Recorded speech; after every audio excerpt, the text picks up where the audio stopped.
Hello mga Lods. At kahapon, October 8, 2023, naisipan kong lumabas, mag out of town para puntahan ng isang magandang ilog para sa mga reels ko at para na din ma-relax. Kasi alam nyo naman ako, I love nature. So ito guys, dito sa footbridge may nakita kami ditong aso. Medyo natakot ako bumaba, akala ko gwardya eh. Tingnan nyo, sabi ko makikiraan po ako. Aso dito. Smile. Pina-smile pa nung kasama ko, si Bong. Siyempre kinuhanan ko din si Bong. Nakakahiya naman kung ako lang yung kukunan niya. Naglalakad na kami dyan papunta sa ilog. At dyan, sobrang ganda ng ilog guys. Sobrang fresh nung tubig. Napaka fresh ng tubig guys. Sobrang enjoy. Yung mga bato parang buhay na buhay. Ang gaganda tingnan. Nagsimula na nga akong kumuha ng mga footage.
Badlak.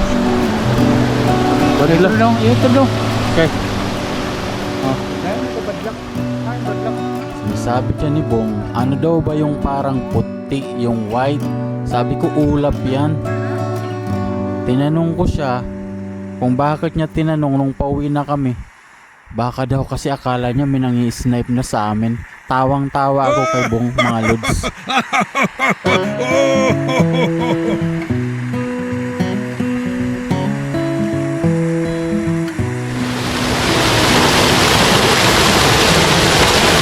Titingnan natin yung sa ilalim ng tubig.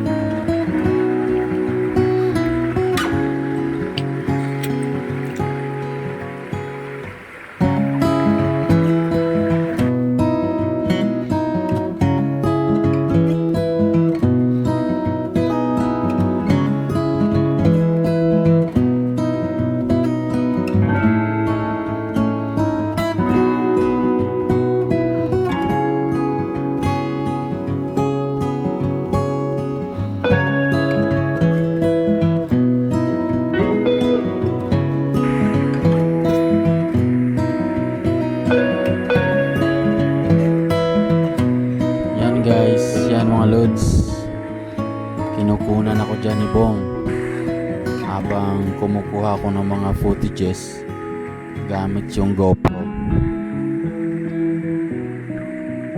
Sobrang nakaka-enjoy yung travel na to.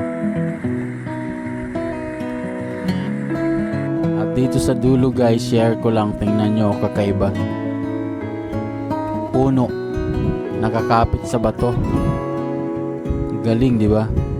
Kakaiba. Hanggang dito na lang guys. Sana samahan nyo ako sa susunod kong adventure.